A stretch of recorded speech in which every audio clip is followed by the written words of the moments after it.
Hello friends, नमस्कार। Welcome to my channel. तो चलिए स्टार्ट करते हैं आज का सेशन। आज का सेशन है हमारा प्रैक्टिस सेट नंबर 22 है। ठीक है, इनमें से कौन मनोविश्लेषणवादी कथाकार नहीं है? क्या जैनेंद्र नहीं है, या फिर चतुर्सेन शास्त्री नहीं है, या फिर इलाचंद जोशी, या फिर अज्ञे? क्या हो जाएगा इसका राइट आंसर? ठीक है, तो इसका राइट आंसर हमारा हो जाएगा option number B, Chatursen Shastri. ठीक है, चतुर्सेन शास्त्री जो हैं ये मनोविश्लेषणवादी कथाकार नहीं है। ठीक है, नेक्स्ट क्वेश्चन है सुमेलित करने वाला है। ठीक है, सूची 1 को सूची 2 से क्या करना है? सुमेलित करना है। एक तरफ रचनाकार हैं और दूसरी तरफ उनकी क्या है? रचनाएं हैं। ठीक है, तो यहाँ पर ऑप्शन नंबर ए में है शिव प्रसाद सिंह, है ना, शिव प्रसाद सिंह है ऑप्शन नंबर ए में। तो इनका क्या है? दादी माँ, है ना, इनकी रचना क्या है? दादी माँ है शिव प्रसाद किसकी? सिंह की। दूसरे यशपाल हैं, तो यशपाल की है पुलिस की सीटी। ठीक है, यशपाल की क्या है? पुलिस की सीटी है। जैनेंद्र का क्या है? पाजेब है। ठीक है, जैनेंद्र का क्या है? पाजेब है। और डी नंबर क्या है? माधव सप्रे। तो माधव सप्रे की क्या है? एक टोकरी भर मिट्टी। एक टोकरी भर मिट्टी किसकी है? माधव सप्रे की है। यहाँ पर ऑप्शन नंबर ए हमारा क्या हो जाएगा? राइट हो जाएगा। 4 3 2 1, है ना, 4 3 2 1 option number A right answer हो जाएगा। ठीक है, नेक्स्ट क्वेश्चन देखेंगे।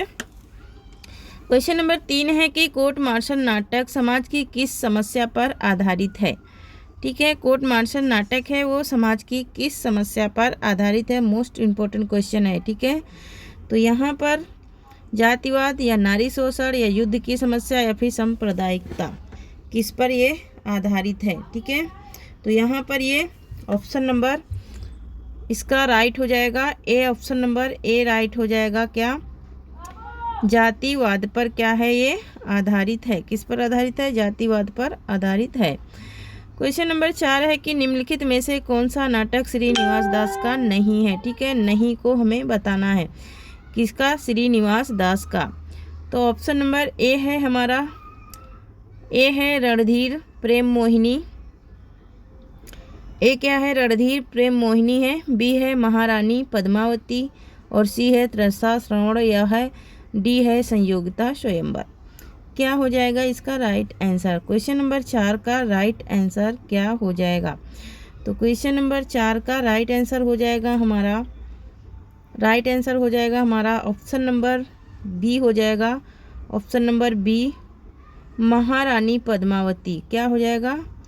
ऑप्शन नंबर बी हो जाएगा महारानी पद्मावती। ये श्रीनिवास दास का नहीं है। ओके, नेक्स्ट क्वेश्चन देखेंगे। क्वेश्चन नंबर 5 है हमारा कि निम्नलिखित में से कौन सा नाटक कालिदास के चरित्र से संबंधित नहीं है? ठीक है, कौन सा नाटक है कालिदास का जो कालिदास के चरित्र से संबंधित नहीं है? ठीक है, तो यहाँ पर है एक ऑप्शन नंबर ए है कि 8वां सर्ग। बी है कंधे पर बैठा था सांप, है ना, बी क्या है? कंधे पर बैठा था सांप। और सी है शकुंतला की अंगूठी। और डी है आषाढ़ का एक दिन। ठीक है, तो यहाँ पर इसका राइट आंसर क्या हो जाएगा? कालिदास के चरित्र से संबंधित नहीं बताना, है ना, निगेटिव फॉर्म में पूछ रहा है। ठीक है, तो यहाँ पर हमें नहीं बताना है, तो नहीं में हो जाएगा शकुंतला की अंगूठी, है ना। ऑप्शन नंबर सी इसका राइट आंसर हो जाएगा, शकुंतला की अंगूठी। ठीक है, शकुंतला की अंगूठी कालिदास के चरित्र से संबंधित नहीं है। बाकी 8वां सर्ग, कंधे पर बैठा था सांप और आषाढ़ का एक दिन, ये सब शामिल है। क्वेश्चन नंबर 6 है कि जयवर्धमान नाटक के लेखक कौन हैं? जयवर्धमान नाटक के लेखक कौन हैं? डॉक्टर रामकुमार वर्मा, उपेंद्र नाथ अस्क, या फिर उदय शंकर भट्ट, या फिर सेठ गोविंद दास। क्या हो जाएगा इसका राइट आंसर? जयवर्धन। तो यहाँ पर ऑप्शन नंबर ए राइट हो जाएगा। डॉक्टर रामकुमार वर्मा हैं किसके? जयवर्धमान लेखक, नाटक के लेखक। ओके, नेक्स्ट क्वेश्चन देखेंगे। क्वेश्चन नंबर 7 देखेंगे। और इसके पहले आप मेरे एजुकेशनल एकेडमी में जाएंगे और वहाँ जा कर के यूट्यूब पे सर्च करेंगे कि educational academy by Shivkanti ma'am, है ना, तो बाय शिवकांति मैम सर्च करेंगे तो मेरा चैनल आप लोगों को दिख जाएगा, ठीक है। वहाँ पे बहुत सारे थ्योरी में वीडियो पड़े हैं जो आप लोग जा कर के देख लीजिए, ठीक है। तो हिंदी नई चाल में ढली सन 1873 ईस्वी में यह कथन पूछ रहा है कि यह कथन किसका है। रामविलास शर्मा, रामचंद्र शुक्ल, किशोरी दास वाजपेयी, भारतेंदु हरिश्चंद्र। क्या हो जाएगा इसका राइट आंसर। तो भारतेंदु हरिश्चंद्र का ही कथन है कि हिंदी नई चाल में कब ढली थी, तो 1873 में। 8वां क्वेश्चन नंबर 8 है कि निम्नलिखित में से कौन मार्क्सवादी समालोचक नहीं है। नहीं वाले क्वेश्चन बहुत ज़्यादा पूछे जाते हैं, ठीक है। तो यहाँ पर नहीं बताना है, ठीक है। मार्क्सवादी समालोचक नहीं है, ठीक है। तो मार्क्सवादी समालोचक नहीं है। ऑप्शन नंबर ये है कि शिवदान सिंह चौहान, बी है कि नंदुलारे वाजपेयी, बी क्या है नंदुलारे वाजपेयी, सी है रामविलास शर्मा और डी है नामवर सिंह, ठीक है। तो क्या हो जाएगा इसका राइट आंसर। मार्क्सवादी समालोचक नहीं बताना है, ठीक है। तो यहाँ पर राइट आंसर इसका हो जाएगा हमारा मार्क्सवादी पूछ रहा ना और नहीं पूछ रहा, ठीक है। मतलब कौन कौन इसमें है और कौन नहीं है ये एक छांटना है, ठीक है। तो नंदुलारे वाजपेयी नहीं है, ठीक है। नंदुलारे वाजपेयी मार्क्सवादी समालोचक नहीं है। ओके, नेक्स्ट क्वेश्चन देखेंगे। क्वेश्चन नंबर 9 है कि प्रगतिशील साहित्य की समस्याएं नामक ग्रंथ के लेखक का नाम क्या है। प्रगतिशील साहित्य की समस्याएं नामक ग्रंथ के लेखक का नाम बताना है। क्या यहाँ पर किसके ग्रंथ के है ना, ये क्या है प्रगतिशील। तो यहाँ पर ऑप्शन नंबर ए है नागेंद्र, बी है नंदुलारे वाजपेयी, सी है कुबेरनाथ राय और डी है रामविलास शर्मा, ठीक है। तो इनमें से कौन किसने लिखा था प्रगतिशील। तो रामविलास शर्मा ने लिखा था प्रगतिशील साहित्य की समस्याओं के बारे में ग्रंथ, ठीक है। प्रगतिशील साहित्य की समस्या नामक ग्रंथ लिखा था रामविलास शर्मा ने। नेक्स्ट है 10 नंबर है कि समालोचना दर्श। समालोचना दर्श के शीर्षक से ऐसे आन क्रिस्टिज्म का अनुवाद किसने किया। ऐसे आन क्रिस्टिज्म का अनुवाद किसने किया, ठीक है। तो क्या रामचंद्र शुक्ल ने, डॉक्टर नागेंद्र ने, या फिर जगन्नाथ दास रत्नाकर, या फिर रमेश कुंतल मेघ ने किया। क्या हो जाएगा इसका right answer. Okay, question number 10 का राइट आंसर हो जाएगा ऑप्शन नंबर सी, जगन्नाथ दास रत्नाकर ने किया था, ठीक है। किसने किया था, जगन्नाथ दास रत्नाकर ने किया था। क्वेश्चन नंबर 11 है कि सुमेलित कीजिए, ठीक है। एक तरफ पत्रिका है, एक तरफ पत्रिका है और दूसरी तरफ क्या है संपादक है ना। एक तरफ हमारे पत्रिका है, दूसरी तरफ संपादन करता है। ओके, तो यहाँ पर हिंदी प्रदीप किसका है, हिंदी प्रदीप किसका है ये हमें मैच करना है, ठीक है। तो इसमें ये क्वेश्चन में ऐसा होता है एक क्वेश्चन से कई 4-5 क्वेश्चन तैयार हो जाते हैं। तो हिंदी प्रदीप बालकृष्ण भट्ट का है, किसका है बालकृष्ण भट्ट का है। ब्राह्मण किसका है, प्रताप नारायण मिश्र का है, ठीक है। सरस्वती पत्रिका किसकी है, तो सरस्वती सबको पता होगा महावीर प्रसाद द्विवेदी की है। उसके बाद वसुधा किसका है, तो वसुधा किसका है, तो वसुधा किसका है कमला प्रसाद का है, किसका है कमला प्रसाद का है। तो हमारा ऑप्शन नंबर क्या सही हो जाएगा 3, 4, 5, 2 है ना, 3, 4, 5, 2 है ना। ऑप्शन नंबर ए राइट हो जाएगा। क्या हो जाएगा ऑप्शन नंबर ए है ना, ऑप्शन नंबर ए इसका राइट आंसर हो जाएगा, ठीक है। नेक्स्ट क्वेश्चन देखेंगे। क्वेश्चन नंबर 12 है कि चर्चे और चरखे नामक स्तंभ किस रचनाकार का था। सर्वेश्वर दयाल सक्सेना का, रघुवीर सहाय का, ज्ञान रंजन का, या फिर हरि नारायण व्यास का। क्या हो जाएगा इसका राइट आंसर। चर्चे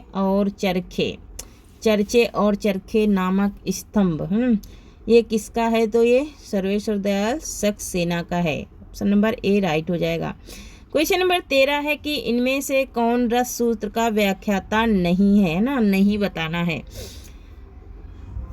रस सूत्र का व्याख्याता नहीं है, नहीं को हमें बताना है। क्या शंकुक नहीं है, या फिर भट्टलोलट, या फिर वामन, या फिर अभिनव गुप्त।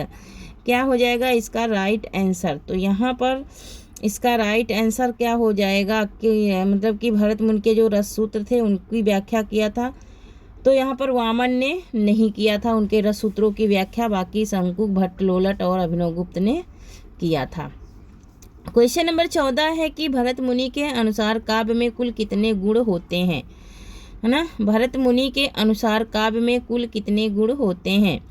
10 होते हैं, 5 होते हैं, 3 या फिर 7। ओके, क्या हो जाएगा इसका राइट आंसर? तो यहाँ पर इसका राइट आंसर क्या हो जाएगा? ठीक है, भरत मुनि के अनुसार काव्य में कुल कितने गुण होते हैं? तो काव्य में कुल 10 गुण होते हैं भरत मुनि के अनुसार। ठीक है, भरत मुनि के अनुसार कितने होते हैं? 10 गुण होते हैं। ठीक है, नेक्स्ट क्वेश्चन है, क्वेश्चन नंबर 15 है कि शब्द शक्ति के विषय में निम्नलिखित कथन किसका है? अभिधा उत्तम काव्य है, मध्य लक्षणहीन, अधम व्यंजना रस विरस, उल्टी कहत प्रवीण। यहाँ नवीन नहीं, यहाँ प्रवीण होगा। ठीक है, उल्टी कहत प्रवीण, ये किसकी पंक्तियाँ हैं? शब्द शक्ति के बारे में किसने लिखा? केशवदास ने, भिखारी दास ने, केशव देव कवि ने या फिर चिंतामणि ने? क्या हो जाएगा इसका राइट आंसर? क्वेश्चन नंबर 15 का राइट आंसर क्या हो जाएगा? तो इसका राइट आंसर हो जाएगा देव कवि की ये पंक्तियां हैं। किसने लिखा था? देव कवि ने लिखा था कि अभिधा उत्तम काव्य है, मध्य लक्षणाहीन, है ना। क्वेश्चन नंबर 16 है कि काव्य गुणों के प्रतिष्ठापक आचार्य हैं। काव्य गुणों के प्रतिष्ठापक आचार्य कौन है? रुइयट हैं, दंडी हैं, वामन है या फिर अप्पय दीक्षित हैं? ओके, प्रतिष्ठापक आचार्य पूछ रहा है। ठीक है, तो यहाँ पर प्रतिष्ठापक आचार्य कौन से हैं ये हमें बताना है। ठीक है, तो यहाँ पर प्रतिष्ठापक आचार्य राइट आंसर क्या हो जाएगा? रुइयट, दंडी, वामन या फिर अप्पय दीक्षित? तो यहाँ पर वामन है काव्य गुणों के प्रतिष्ठापक आचार्य। ठीक है, नेक्स्ट क्वेश्चन देखेंगे, क्वेश्चन नंबर 17 है कि नाटक को पंचम वेद किसने कहा? नाटक को पंचम वेद किसने कहा? धनंजय ने, भट्टनायक ने, भरत मुनि ने या फिर भानुदत्त ने? क्या हो जाएगा इसका राइट आंसर? तो यहाँ पर हमारा इसका राइट आंसर क्या हो जाएगा? नाटक को पंचम वेद किसने कहा, है ना। पंचम वेद, नाटक को पंचम वेद किसने कहा था? तो इसका राइट आंसर हमारा हो जाएगा क्या? ऑप्शन नंबर सी हो जाएगा, भरत मुनि, है ना। भरत मुनि के अनुसार।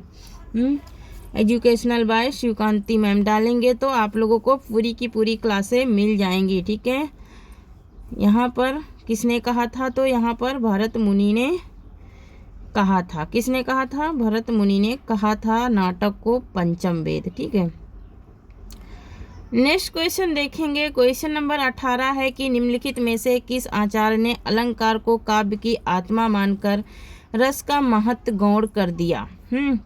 किस आचार्य ने किसको काव्य को आत्मा मानकर महत्व उनका गौण कर दिया था रस का? भामा ने, वामन ने, विश्वनाथ या फिर आनंद वर्धन ने?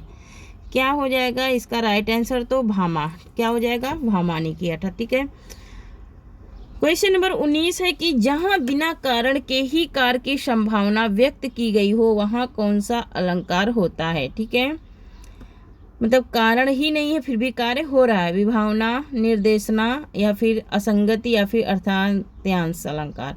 क्या हो जाएगा इसका राइट आंसर? तो यहाँ पर इसका राइट आंसर हो जाएगा हमारा क्या? ऑप्शन नंबर ए हो जाएगा, विभावना। विभावना अलंकार होता है जहाँ बिना कारण के भी कार्य हो जाता है, उसे कहते हैं विभावना अलंकार कहते हैं। ठीक है, जैसे बिन पद चले सुने बिन काना, है ना। नेक्स्ट क्वेश्चन है कि निम्नलिखित में से कौन सा रस अवयव नहीं है? कौन सा रस अवयव नहीं है? भाव, विभाव या फिर अनुभव या फिर संचारी भाव? क्या हो जाएगा इसका राइट आंसर? तो यहाँ पर इसका राइट आंसर हो जाएगा ऑप्शन नंबर ए हो जाएगा, ऑप्शन नंबर ए भाव। भाव जो है ये रस का अवयव नहीं है। ठीक है, नेक्स्ट क्वेश्चन देखेंगे, क्वेश्चन नंबर 21 है हमारा कि निम्नलिखित में से कौन से अनुभव को अयतनज कहा जाता है? अयतनज कहा जाता है। सात्विक को किसको कहा जाता है? क्या सात्विक को कहा जाता है या फिर आहार्य को या फिर अंगिक को या फिर वाचिक को? कौन सा ऐसा अनुभव है जिसको अयंतनज कहा जाता है। तो किसको कहा जाता है? आहार्य को कहा जाता है। ठीक है। क्वेश्चन नंबर 22 है कि निम्नलिखित में से कौन सा शब्दालंकार का भेद नहीं है। ठीक है।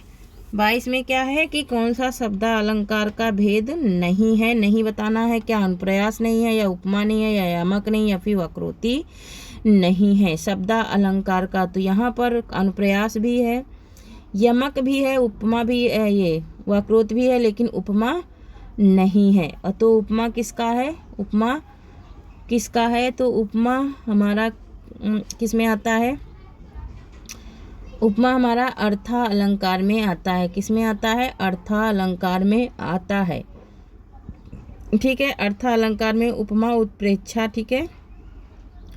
कौन कौन सा? उपमा, उत्प्रेक्षा, ये किस में आते हैं? तो ये अर्थालंकार में आते हैं। ठीक है।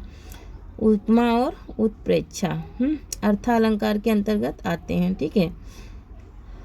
नेक्स्ट क्वेश्चन है हमारा 23 नंबर क्वेश्चन है कि भारतीय समाज के किन अनुच्छेदों में राजभाषा संबंधी प्रावधानों का उल्लेख है। भारतीय संविधान के किन अनुच्छेदों में, है ना? तो यहाँ पर 343 से 351 तक, 434 से 315 तक, 443 से 135 तक और 334 से 153 तक।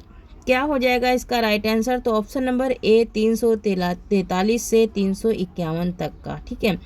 निम्नलिखित में से कौन सी आघोष महाप्राण ध्वनि है? कौन सी आघोष महाप्राण ध्वनि है? का, चा, जा, ठा। तो यहाँ पर आघोष और महाप्राण दोनों पूछा है। ठीक है। एक तो आघोष होनी चाहिए, दूसरा महाप्राण भी होनी चाहिए, है ना? तो यहाँ पर ऑप्शन नंबर डी राइट हो जाएगा। ठा, ठा जो है ये आघोष भी है और महाप्राण भी है। ठीक है। 25 नंबर क्वेश्चन है कि निम्नलिखित हिंदी के भाषाविदों को उनके ग्रंथों के साथ सुमेलित कीजिए, है ना? जो भाषाविद हैं उनके ग्रंथों के साथ उन्हें क्या करना है? सुमेलित करना है। ऑप्शन नंबर ए है कामता प्रसाद गुरु, है ना? कामता प्रसाद गुरु का क्या है? तो कामता प्रसाद गुरु का हमारा क्या है? कामता प्रसाद गुरु का हमारा क्या है? हिंदी। हाँ, एक मिनट। तो यहाँ पर कामता प्रसाद गुरु का क्या है? हिंदी व्याकरण है। ठीक है। उसके बाद बी नंबर में है किशोरी दास वाजपेयी का शब्दानुशासन है, हिंदी शब्दानुशासन है किशोरी दास वाजपेयी का। सी नंबर में है उदय नारायण तिवारी का है, हिंदी भाषा का उद्भव और विकास। ठीक है। और डी नंबर रामविलास शर्मा का क्या है? तो रामविलास शर्मा का है भाषा और समाज, है ना? क्या है? भाषा और समाज, है ना? कामता प्रसाद गुरु का हिंदी शब्दानुशासन, किशोरी दास वाजपेयी का हिंदी व्याकरण। ठीक है। कामता प्रसाद गुरु का हिंदी व्याकरण और किशोरी दास वाजपेयी का हिंदी शब्दानुशासन। ठीक है। उदय नारायण तिवारी का यहाँ पर क्या हो जाएगा? 2 4 1 3 क्या हो जाएगा? 2 4 1 3 ऑप्शन नंबर बी इसका क्या हो जाएगा? राइट आंसर हो जाएगा। ठीक है। ऑप्शन नंबर बी इसका राइट आंसर हो जाएगा 25 का। इन बोलियों को उनके बोली क्षेत्र से सुमेलित कीजिए। ठीक है। ये एक तरफ बोली है, दूसरी तरफ उनका क्षेत्र है और उनको उन क्षेत्रों से क्या करना है? सुमेलित करना है। ठीक है। तो यहाँ पर ब्रज भाषा है, पहले नंबर पर क्या है?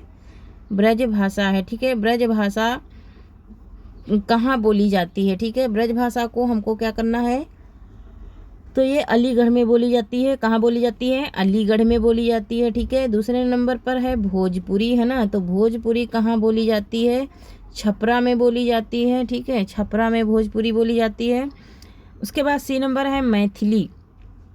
मैथिली कहाँ बोली जाती है? दरभंगा बिहार में। कहाँ पर? दरभंगा बिहार में। ठीक है। दरभंगा बिहार में बोली जाती है। उसके बाद अवधी कहाँ बोली जाती है? तो अवधी कहाँ बोली जाती है? सुल्तानपुर में। कहाँ बोली जाती है? अवधी सुल्तानपुर में बोली जाती है। ठीक है। तो इसका कौन सा कूट राइट हो जाएगा ये हम लोग देख लेते हैं। ठीक है। तो 4 1 5 2, है ना? 4 1 5 2 ऑप्शन नंबर बी क्या हो जाएगा? राइट आंसर हो जाएगा। ठीक है। क्वेश्चन नंबर 27 है कि भारतीय भाषाओं को भारतीय संविधान की किस अनुसूची में शामिल किया गया है। भारतीय भाषाओं को भारतीय संविधान की किस अनुसूची में शामिल किया गया है। ठीक है, यहाँ पर अनुसूची पूछ रहा है। ठीक है, तो अष्टम अनुसूची, सप्तम अनुसूची, नवम अनुसूची या फिर दशम अनुसूची। क्या हो जाएगा इसका राइट आंसर। तो यहाँ पर इसका राइट आंसर हो जाएगा हमारा अष्टम अनुसूची, है ना। 8वीं अनुसूची में किसको, भारतीय भाषाओं को संविधान की 8वीं अनुसूची में मान्यता क्या हुई है, प्राप्त हुई है। ठीक है, 8वीं अनुसूची में। ठीक है, नेक्स्ट क्वेश्चन देखेंगे। 8वीं अनुसूची में, यहाँ पर 8वीं अनुसूची अष्टम अनुसूची भी क्या कहते हैं, बोलते हैं। ठीक है, तो 8वीं अनुसूची में नेक्स्ट क्वेश्चन है 28 नंबर है कि नागरी लिपि का विकास किस लिपि से हुआ है। नागरी लिपि का विकास किस लिपि से हुआ है, खरोष्टी से, ब्राह्मी से या फिर नाग लिपि से या फिर हिम्बू से। क्या हो जाएगा इसका राइट आंसर। तो यहाँ पर इसका राइट आंसर हो जाएगा ऑप्शन नंबर बी, ब्राह्मी लिपि से हुआ है। ठीक है, 29 नंबर क्वेश्चन है कि निम्नलिखित बोलियों में से कौन सी बोली उत्तर प्रदेश में नहीं बोली जाती है। कौन सी बोली है जो उत्तर प्रदेश में नहीं बोली जाती है। ठीक है, तो यहाँ पर इसका राइट आंसर क्या हो जाएगा, अवधी, खड़ी बोली, मैथिली या फिर ब्रज।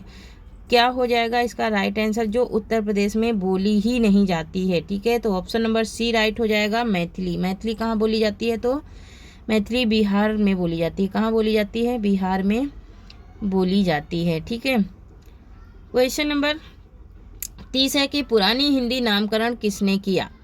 हजारी प्रसाद द्विवेदी ने, रामचंद्र शुक्ल ने, इंसाअल्लाह खां ने या फिर चंद्र शर्मा गुलेरी ने किया था। क्या हो जाएगा इसका राइट आंसर। ठीक है, हजारी प्रसाद द्विवेदी, रामचंद्र शुक्ल, इंसाअल्लाह खां या फिर क्या चंद्र शर्मा गुलेरी ने। तो इसका राइट आंसर हो जाएगा option number D, Chandra Sharma Guleri ने पुरानी हिंदी नामकरण दिया था। क्वेश्चन नंबर 31 है कि हिंदी को राजभाषा के रूप में मान्यता कब मिली। 26 जनवरी 1950 को, 14 सितंबर 1949 को, 15 अगस्त 1947 को, 14 सितंबर 1955 को। क्या हो जाएगा इसका राइट आंसर। ठीक है, तो यहाँ पर इसका राइट आंसर क्या हो जाएगा, तो यहाँ पर इसका राइट आंसर हो जाएगा ऑप्शन नंबर बी हो जाएगा, 14 सितंबर 1949 को हिंदी को राजभाषा के रूप में मान्यता प्राप्त हुई थी। क्वेश्चन नंबर 32 है कि पाणिनि ने किस ग्रंथ के द्वारा भाषा को एक रूपता देने का प्रयास किया। पाणिनि ने किस ग्रंथ के द्वारा भाषा को एक रूपता देने का प्रयास किया। महाभाष्य, अष्टाध्यायी या फिर योग वशिष्ठ या फिर बृहस्पति नीति सार। ठीक है, क्या हो जाएगा इसका राइट आंसर। तो यहाँ पर इसका राइट आंसर बताना है। ठीक है, पाणिनि के बारे में, तो पाणिनि के द्वारा कौन सी भाषा को एक रूपता देने का प्रयास इन्होंने किया था, अपने किस ग्रंथ के द्वारा। ठीक है, तो यहाँ पर अष्टाध्यायी के द्वारा पाणिनि ने अपने अष्टाध्यायी ग्रंथ के द्वारा एक रूपता देने का प्रयास किया था। क्वेश्चन नंबर 33 है कि हिंदी भाषा का संबंध किससे है। सौरसैनी अपभ्रंश से, अपभ्रंश से, पश्चिमी प्रकट से या फिर प्रकट से। क्या हो जाएगा इसका राइट आंसर। तो यहाँ पर इसका राइट आंसर क्या हो जाएगा, ऑप्शन नंबर ए राइट हो जाएगा, सौरसैनी अपभ्रंश से। ठीक है, किससे हुआ था, सौरसैनी अपभ्रंश से संबंधित है। ठीक है, नेक्स्ट 34 नंबर क्वेश्चन है कि भरत मुनि ने अपभ्रंश को नाम दिया है। अपभ्रंश को भरत मुनि ने क्या नाम दिया। लोक भाषा, जनभाषा, देश भाषा या फिर अशुद्ध भाषा। क्या हो जाएगा इसका राइट आंसर। तो यहाँ पर इसका राइट आंसर हो जाएगा हमारा देश भाषा। भरत मुनि ने अपभ्रंश को क्या नाम दिया था, तो देश भाषा नाम दिया था। ठीक है, नेक्स्ट क्वेश्चन नंबर 35 है कि निम्नलिखित में से अर्ध स्वर कौन सा है। या है या फिर पा है या फिर छा है या फिर ज्ञा है। ठीक है, अर्ध स्वर बताना है। ठीक है, तो अर्ध स्वर हमें बताना है। ठीक है, अर्ध स्वर कौन से होते हैं, तो यहाँ पर इसका ऑप्शन नंबर ए राइट हो जाएगा। या जो है ये अर्ध स्वर होता है ना, इसके या वर्ग के जितने भी व्यंजन होते हैं सारे अर्ध स्वर होते हैं, या, रा, ला और वा, है ना। और जो शा होता है ये क्या होता है, ये शा ऊष्म होता है, इसको ऊष्म व्यंजन बोलते हैं, है ना। शा को क्या बोलते हैं, ऊष्म व्यंजन बोलते हैं। ठीक है,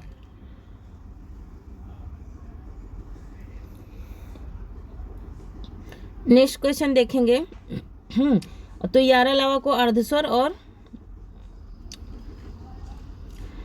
यहाँ देखें 36 नंबर क्वेश्चन है कि किस क्षेत्र की बोली को कसिका कहा गया है, बैसवाड़ा को या फिर आगरा भोजपुरी को या फिर बनारस को या फिर मगध को। क्या हो जाएगा इसका राइट आंसर, तो बनारस की बोली को कसिका कहा गया है। किसको? बनारस की बोली को। नेक्स्ट क्वेश्चन है 37 नंबर है कि निम्नलिखित में से कौन भरोपी परिवार की भाषा नहीं है, मराठी नहीं है या गुजराती नहीं है या फिर मलयालम नहीं है या फिर हिंदी नहीं है। क्या हो जाएगा इसका राइट आंसर, तो यहाँ पर इसका राइट आंसर क्या हो जाएगा कि भरोपी परिवार की भाषा नहीं है, नहीं को बताना है। ठीक है, तो यहाँ पर मराठी भी है भरोपी परिवार की भाषा, मलयालम नहीं है, गुजराती हिंदी ये तीनों हैं। ठीक है, ये तीनों भरोपी परिवार से आती हैं लेकिन मलयालम नहीं है। क्वेश्चन नंबर 38 है कि संविधान की 8वीं अनुसूची में कौन सी भाषा शामिल नहीं है ना, कौन सी भाषा शामिल नहीं है, भोजपुरी, बुंदेली, मगधी या फिर मैथिली। क्या हो जाएगा इसका राइट आंसर, तो यहाँ पर इसका राइट आंसर बताना है, तो राइट आंसर हो जाएगा बुंदेली। ऑप्शन नंबर बी इसका राइट आंसर हो जाएगा। ठीक है, बुंदेली भाषा जो है वो नहीं शामिल है। क्वेश्चन नंबर 39 है कि घा का उच्चारण स्थान कौन सा है, घा का उच्चारण स्थान कौन सा है, क्या मूर्धा है या कंठ है या तालु है या फिर दंत है। तो मूर्धा के अंतर्गत कौन आता है, टा, ठा, डा, ढ़ा, अड़ा, है ना, ये तो हो गए क्या मूर्धन्य व्यंजन। ठीक है, उसके बाद यहाँ पर ओष्ठ के अंतर्गत कौन आता है, पा, फा, बा, भा, मा, है ना, ये ओष्ठ व्यंजन कहलाते हैं। कौन से? ये ओष्ठ व्यंजन। और ता, था, दा, धा, ना ये क्या होते हैं, दंत होते हैं। तालु के अंतर्गत कौन आते हैं, चा, छा, जा, झा, इया, है ना, ये किसके अंतर्गत आते हैं, तालु के अंतर्गत आते हैं ना, तालव्य व्यंजन भी इन्हें कहते हैं। ठीक है, इसके बाद घा का उच्चारण स्थान क्या है, कंठ है। ठीक है, तो कंठ के अंतर्गत का, खा, गा, घा, अंगा, है ना, ये 5 व्यंजन आते हैं किसके, कंठ के उच्चारण से, है ना। हम का बोल रहे हैं ना, तुम्हारी कंठ से आवाज निकल रही, तो घा का उच्चारण स्थान क्या हो जाएगा, कंठ, है ना, कंठ। ऑप्शन नंबर बी इसका राइट आंसर हो जाएगा। ठीक है, नेक्स्ट क्वेश्चन है हमारा क्वेश्चन नंबर 40 है कि अपने से बड़ों को सादर संबोधित करने में किस चिन्ह का प्रयोग किया जाता है। क्या प्रश्नवाचक चिन्ह का, है ना, सादर संबोधित करने के लिए अपने से बड़ों को, है ना, जो हमसे बड़े लोग हैं उनको हम संबोधित किस प्रकार से करते हैं, क्या प्रश्नवाचक से या फिर विस्मयादि बोधक से या फिर पुनरुक्ति लाघव से या फिर तुल्यता बोधक चिन्ह से। तो यहाँ पर इसका राइट आंसर हो जाएगा हमारा ऑप्शन नंबर बी, विस्मयादि बोधक चिन्ह का प्रयोग करते हैं। क्वेश्चन नंबर 41 है कि हिंदी वर्णमाला में कुल कितने आयोगवाह हैं, है ना, मोस्ट इंपॉर्टेंट क्वेश्चन है। ठीक है, आयोगवाह, कितने आयोगवाह होते हैं, कुल कितने आयोगवाह हैं ना, तो यहाँ पर क्या 2 हैं या 5 हैं या 3 हैं या फिर 4 हैं।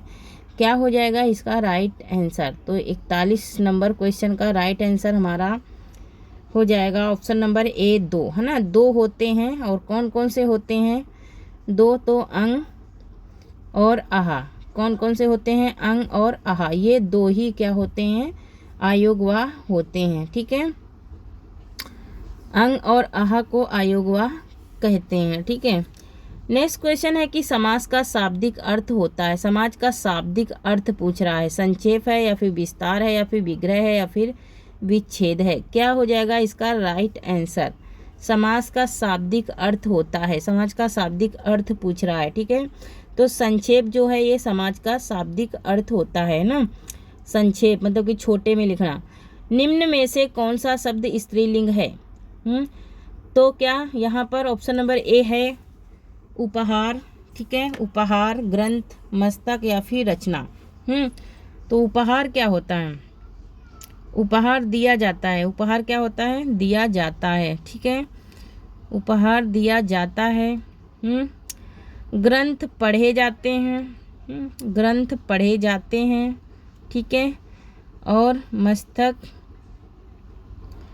मस्तक बहुत तेज होता है, बहुत तेज होता है, ठीक है। और रचना क्या होती है, तो रचना की जाती है ना, रचना की जाती है, तो ऑप्शन नंबर डी इसका राइट आंसर हो जाएगा, ठीक है। रचना क्या है हमारा स्त्रीलिंग शब्द है, ठीक है, ओके। रचना हमारा क्या है, स्त्रीलिंग शब्द है। नेक्स्ट क्वेश्चन देखेंगे। क्वेश्चन नंबर हमारा 44 है कि निम्न में से संज्ञा शब्द है, संज्ञा शब्द को बताना है, क्या गंगा, पुराना, नीला या फिर मोटा। यहाँ पर संज्ञा शब्द कौन सा है, तो यहाँ पर संज्ञा शब्द बताना है, ठीक है। तो यहाँ पर ऑप्शन नंबर ए राइट हो जाएगा, गंगा। और गंगा कौन सी संज्ञा है, ठीक है। यहाँ पर गंगा कौन सी संज्ञा है, तो ये जातिवाचक, कौन सी संज्ञा है, जातिवाचक संज्ञा है, गंगा, है ना। बाकी ये पुराना, नीला, मोटा, ये तीनों क्या हैं, विशेषण हैं, ठीक है। पुराना, नीला, मोटा, ये तीनों क्या हैं, हमारे तीनों के तीनों गुणवाचक विशेषण है ना। पुराना भी गुणवाचक विशेषण है, नीला भी गुणवाचक विशेषण है, और मोटा भी गुणवाचक विशेषण है, ठीक है। तो यहाँ पर ये तीनों हमारे क्या हैं, विशेषण हैं, है ना। क्या है, ये तीनों विशेषण हैं, ये तीनों विशेषण हो गए, है ना। पुराना, नीला, मोटा, और तीनों के तीनों गुणवाचक विशेषण हैं,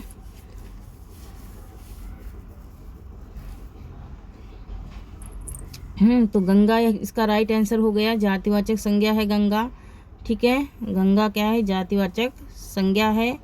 और यहाँ पर पुराना, नीला, मोटा, ये तीनों क्या हैं, तो ये तीनों हमारे विशेषण हैं, है ना। ये तीनों शब्द क्या हैं, विशेषण हैं, ठीक है।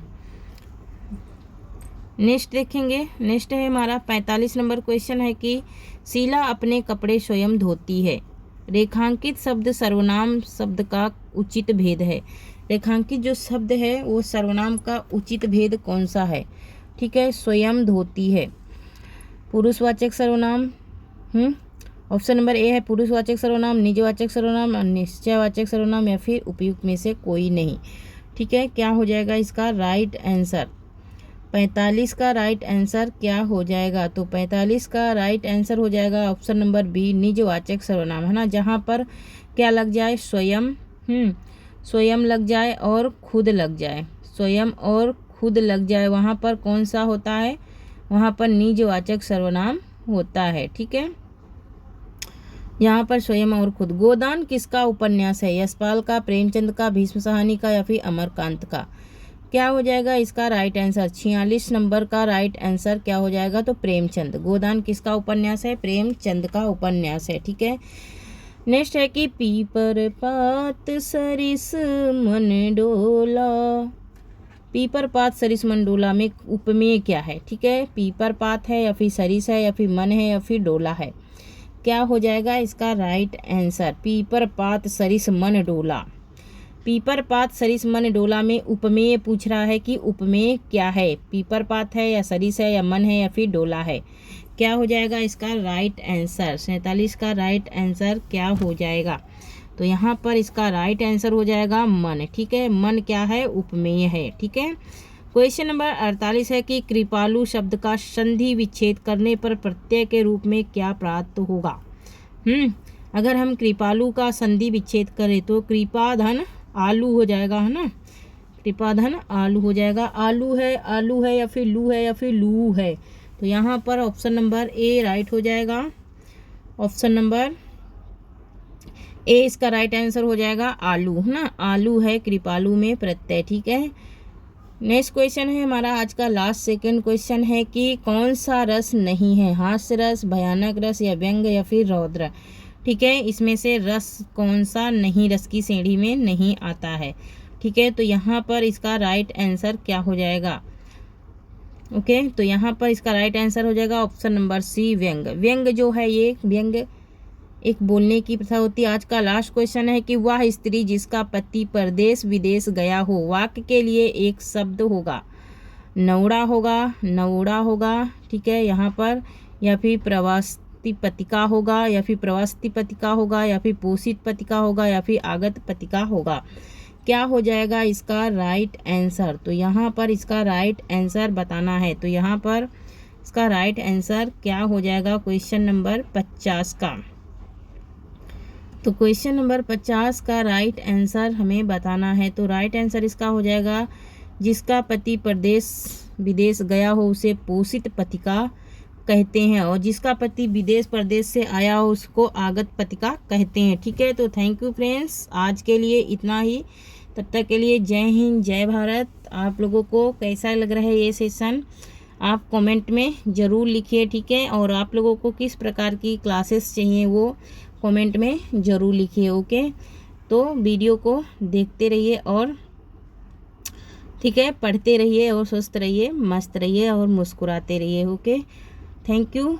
तो तब तक के लिए, और जो भी आप लोगों को किस प्रकार के सेशंस चाहिए वो भी लिखिए कमेंट में। ठीक है, एक छोटा सा कमेंट लिखने में क्या जाता है।